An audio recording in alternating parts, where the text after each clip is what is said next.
अच्छा, कभी ऐसा होता है कि किसी बहुत जरूरी काम पर बैठने के लिए, मतलब पूरी तैयारी की है, हाँ बिल्कुल। टेबल साफ, कॉफी बनी हुई। बिल्कुल, और खुद से वादा किया कि चलो अब 2 घंटे तो हिलना ही नहीं है, हम्म। और फिर 5 मिनट भी नहीं होते और मन कहीं और ही पहुंच जाता है, किसी पुरानी बात पर या आने वाले कल की चिंता में। या फिर बस यूं ही। हाँ, बस यूं ही। आज हम इसी अनुभव पर, मतलब इसी माइंड वॉन्डरिंग पर एक गहरी चर्चा करने वाले हैं। हमारे पास जो जानकारी है वो इसे सिर्फ एक छोटी मोटी आदत नहीं बताती। नहीं, ये उससे कहीं ज्यादा गहरी बात है। हाँ, ये एक ऐसी ताकत है जो धीरे धीरे हमारे फोकस, हमारी प्रोडक्टिविटी और यहाँ तक कि मानसिक शांति को भी कम करती जाती है। बिल्कुल। और ये चर्चा इसलिए जरूरी है क्योंकि स्रोत इस समस्या को, आप कह सकते हैं, कोई स्थायी कमी नहीं मानते। अच्छा। हाँ, मतलब ऐसा नहीं है कि कुछ लोग फोकस कर सकते हैं और कुछ नहीं। सबसे दिलचस्प बात यह है कि इसे एक आदत माना गया है। एक आदत?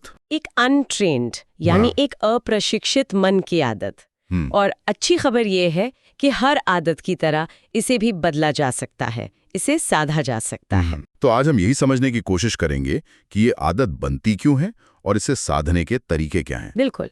समझिए कि हम अपने दिमाग के लिए एक जिम वर्कआउट प्लान बनाने जा रहे हैं। दिमाग का जिम वर्कआउट, ये सुनने में तो मजेदार है। तो चलिए सबसे पहले ये समझते हैं कि हमारा दिमाग इतना भटकता क्यों है। स्रोत का मुख्य तर्क है अनट्रेन्ड माइंड।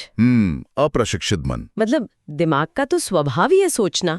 अगर उसे एक काम पर नहीं लगाया तो वो खाली तो बैठेगा नहीं, वो 1000 दिशाओं में दौड़ेगा। पर आजकल ऐसा क्यों लगता है कि ये समस्या कुछ ज्यादा ही बढ़ गई है? इसकी कुछ बहुत ठोस वजहें हैं जो आज की दुनिया से जुड़ी हैं। सबसे पहली और शायद सबसे बड़ी वजह है हमारे फोन और social media. Dopamine hits. Exactly. हर लाइक, हर कमेंट, हर नोटिफिकेशन, ये हमारे दिमाग को एक छोटा सा इनाम देता है और दिमाग इसका आदी हो जाता है। तो फिर उसे किसी गहरे काम में घंटों तक लगे रहने में मजा नहीं आता। बिल्कुल, क्योंकि वहाँ इनाम तुरंत नहीं मिलता। इसके अलावा ओवरथिंकिंग है, भविष्य की चिंता, नींद की कमी और एक साथ कई काम करने की आदत, जिसे हम मल्टीटास्किंग कहते हैं, ये सब मिलकर हमारे दिमाग के फोकस करने की ताकत को कमजोर कर देते हैं। और इसका असर सिर्फ काम टालने या देर से होने तक ही सीमित नहीं रहता होगा, है ना? मुझे लगता है इसका एक गहरा मनोवैज्ञानिक असर भी पड़ता है। हाँ बिल्कुल। स्रोत में एक बात का जिक्र है जो मुझे बहुत गंभीर लगी। धीरे धीरे इंसान की एक नकारात्मक पहचान बन जाती है। वो खुद को एक ऐसा इंसान जो फोकस कर ही नहीं सकता मानने लगता है। आपने बिल्कुल सही नस पकड़ी है। ये सबसे बड़ा नुकसान है। ये तो खतरनाक है। बहुत। क्योंकि जब काम पूरा नहीं होता तो काम का बोझ बढ़ता है, जिससे तनाव होता है। उस तनाव की वजह से ध्यान और ज्यादा भटकता है। और फिर इंसान खुद को ही दोष देने लगता है। हाँ, कि मुझ में ही कोई कमी है, मेरा दिमाग मेरे कंट्रोल में नहीं है। ये एक विशियस साइकिल, एक दुष्चक्र बन जाता है जहाँ ध्यान भटकने से शर्मिंदगी होती है और शर्मिंदगी से ध्यान और ज्यादा भटकता है। ठीक है, तो अगर ये एक आदत है और इसे एक कौशल की तरह सीखा जा सकता है, तो इस दिमाग के जिम का पहला सबसे बुनियादी व्यायाम क्या है? शुरुआत कहाँ से करें? शुरुआत होती है सबसे सरल लेकिन सबसे शक्तिशाली कदम से, जागरूकता, अवेयरनेस। जागरूकता। बस इस बात को स्वीकार करना कि हाँ, मेरा मन भटकता है। इसमें खुद को कोसना या गुस्सा करना नहीं है, बस एक दर्शक की तरह बिना किसी जजमेंट के ये नोटिस करना है। मतलब सिर्फ नोटिस करना? हाँ, स्रोत में एक बहुत ही सरल वाक्य है जो इसका आधा समाधान है। अच्छा, मेरा मन भटक गया है, बस इतना ही। जैसे ही आप ये करते हैं, आप उस ऑटो पायलट मोड से बाहर आ जाते हैं। यह सुनने में तो बहुत आसान लगता है, लेकिन क्या सच में सिर्फ ये नोटिस कर लेने से कि मन भटक गया है, विचारों का तूफान शांत हो सकता है? मतलब दिमाग के स्तर पर होता क्या है? बहुत अच्छा सवाल है। होता ये है कि जब तक हम नोटिस नहीं करते, तब तक हम विचारों के साथ बह रहे होते हैं। हम विचारों को मैं समझ रहे होते हैं। अच्छा। जिस पल हम कहते हैं, अच्छा मेरा मन भटक गया है, उसी पल हम विचार से अलग हो जाते हैं। हम विचार को चलाने वाले नहीं, बल्कि उसे देखने वाले बन जाते हैं। ये उस ऑटोमेटिक पैटर्न को तोड़ देता है।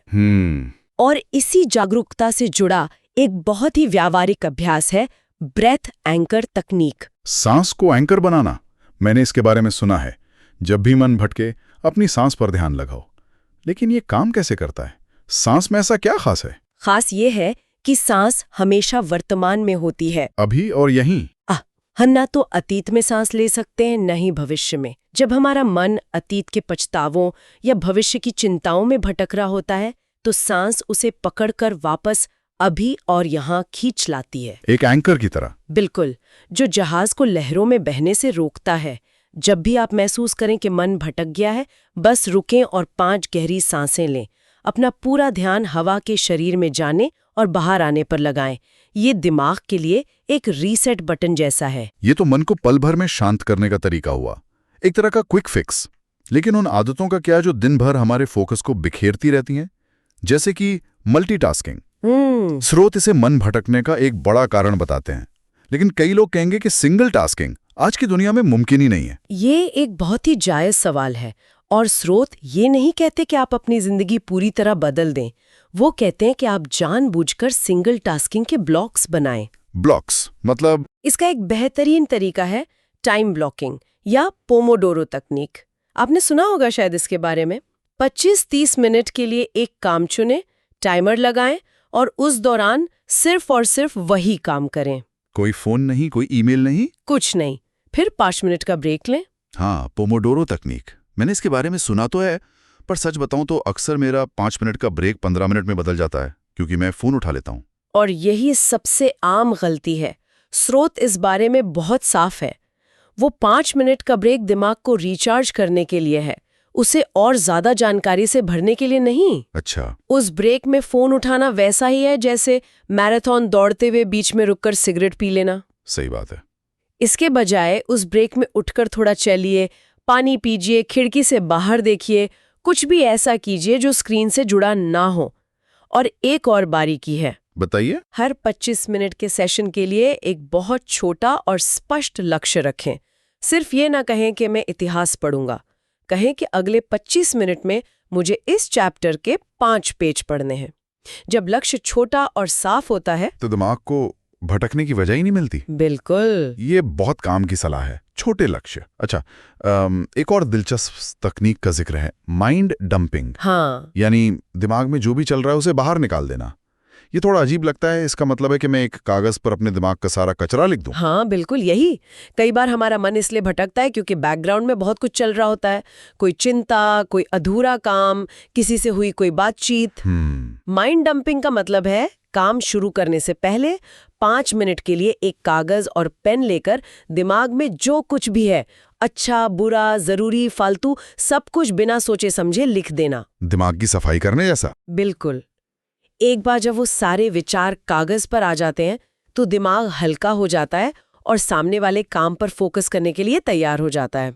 ये सब सुनने में बहुत शक्तिशाली लग रहा है, लेकिन अब उस हाथी पर बात करते हैं जो कमरे में बैठा है, हमारा फोन। फोन। स्रोत में एक बहुत सीधी और सख्त बात कही गई है, अगर मोबाइल कंट्रोल में नहीं है तो मन कंट्रोल में नहीं रहेगा। ये बात चुभती है, पर शायद 100% सच है। सच है, क्योंकि हमारा फोन और उसके ऐप्स इसी तरह डिजाइन किए गए हैं कि वो हमारा ध्यान खींचें। हर टिंग की आवाज, हर वाइब्रेशन, स्क्रीन पर आने वाला हर बैनर, हाँ, ये सब हमारे दिमाग के फोकस को तोड़ने के लिए ही बने हैं। ये सिर्फ रुकावटें नहीं है, ये हमारे दिमाग को बार बार ये सिखा रही हैं कि बाहरी दुनिया में जो हो रहा है वो ज्यादा जरूरी है। तो पहला कदम तो यही हुआ कि सारे गैर जरूरी नोटिफिकेशन बंद कर दिए जाएं। बिल्कुल। मुझे याद है एक बार मैंने सिर्फ एक दिन के लिए अपने सारे सोशल मीडिया नोटिफिकेशन बंद किए थे, और मुझे ऐसा लगा जैसे दिमाग में चल रहा शोर अचानक कम हो गया हो। फर्क तुरंत महसूस होता है। और स्रोत में एक और सलाह है जो शायद सबसे मुश्किल लेकिन सबसे असरदार है, काम करते समय फोन को दूसरे कमरे में रखना। Out of site, out of mind. Exactly. जब फोन सामने होता है तो उसे ना उठाने के लिए भी दिमाग की ऊर्जा खर्च होती है। जब वो पास में होता ही नहीं तो ये संघर्ष ही खत्म हो जाता है। लेकिन ये सिर्फ डिजिटल आदतों की बात नहीं है। स्रोत शरीर और मन के गहरे संबंध पर भी जोर देते हैं। मतलब अगर शरीर थका हुआ है, अगर आपने 7-8 घंटे की नींद नहीं ली है, तो दिमाग के पास फोकस करने की ताकत ही नहीं होगी।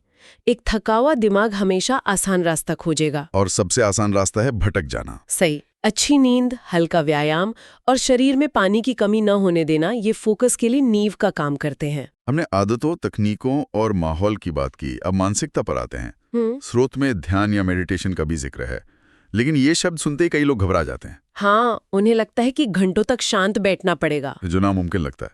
और यही सबसे बड़ी गलतफहमी है। स्रोत बहुत साफ कहते हैं कि शुरुआत सिर्फ 5 मिनट से करें, रोज बस 5 मिनट। और सबसे जरूरी बात, मेडिटेशन का मकसद विचारों को रोकना नहीं है। ये हो ही नहीं सकता। नहीं हो सकता। दिमाग का काम है विचार पैदा करना, जैसे दिल का काम है धड़कना।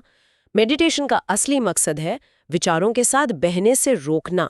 मतलब विचार आएंगे और जाएंगे, जैसे आसमान में बादल। हमें बस उन्हें देखना है, उनके पीछे भागना नहीं है। बिल्कुल। लेकिन जब मैं ऐसा करने की कोशिश करता हूँ यस। तो मेरा दिमाग हर 2 सेकंड में भटक जाता है और मुझे लगता है कि मैं इसमें बहुत बुरा हूँ, मैं फेल हो रहा हूँ। और यहीं पर सबसे जरूरी मानसिकता की जरूरत पड़ती है, खुद से दोस्ती करने की, दुश्मनी की नहीं। स्रोत कहते हैं कि असली जीत ध्यान न भटकने में नहीं है, बल्कि हर बार उसे वापस लाने में है। अच्छा। इसे ऐसे समझिए, जब आप जिम में वजन उठाते हैं तो हर बार वजन उठाने को एक रैप कहते हैं ना। हाँ। वैसे ही ध्यान के दौरान जब आपका मन भटकता है और आप उसे प्यार से पकड़कर वापस अपनी सांस पर ले आते हैं, तो आप अपने फोकस मसल का एक रैप पूरा करते हैं। वाह। तो मन का भटकना कोई गलती या हार नहीं है, ये तो आपके दिमाग को मजबूत बनाने का एक मौका है। ये नजरिया तो सब कुछ बदल देता है। मन का भटकना फेलियर नहीं, बल्कि फोकस मसल को ट्रेन करने का मौका है। तो इसका मतलब है कि जो व्यक्ति ध्यान करते हुए 100 बार भटकता है और 100 बार ध्यान वापस लाता है, उसने दरअसल अपने दिमाग की 100 बार एक्सरसाइज की है। कमाल है। बिल्कुल सही। ये एक कौशल है, कोई जादू नहीं। इसमें परफेक्शन की जरूरत नहीं है, सिर्फ अभ्यास और धैर्य की जरूरत है। और सबसे बढ़कर खुद के प्रति करुणा की। तो आज की इस पूरी चर्चा का सार ये है कि मन का भटकना कोई बीमारी नहीं है, नहीं, बल्कि ये एक आदत है जिसे साधना है। जागरूकता, सांस पर ध्यान, एक बार में एक काम, छोटे लक्ष्य, डिजिटल अनुशासन और सबसे बढ़कर खुद के प्रति धैर्य और करुणा। हाँ, यही मन को साधने के औजार हैं। जैसा कि स्रोत में कहा गया है, मन को रोकना नहीं है, मन को साधना है। बिल्कुल। ये कोई एक दिन का काम नहीं, ये एक सतत प्रशिक्षण है। और अंतिम विचार के तौर पर स्रोत की ये पंक्ति याद रखने लायक है। हर बार जब आप भटके हुए ध्यान को वापस लाते हैं, आप व्याकुलता पर एक छोटी सी जीत हासिल करते हैं। वाह। ये पूरी प्रक्रिया को एक संघर्ष के बजाय छोटी छोटी जीतों की एक श्रृंखला बना देता है।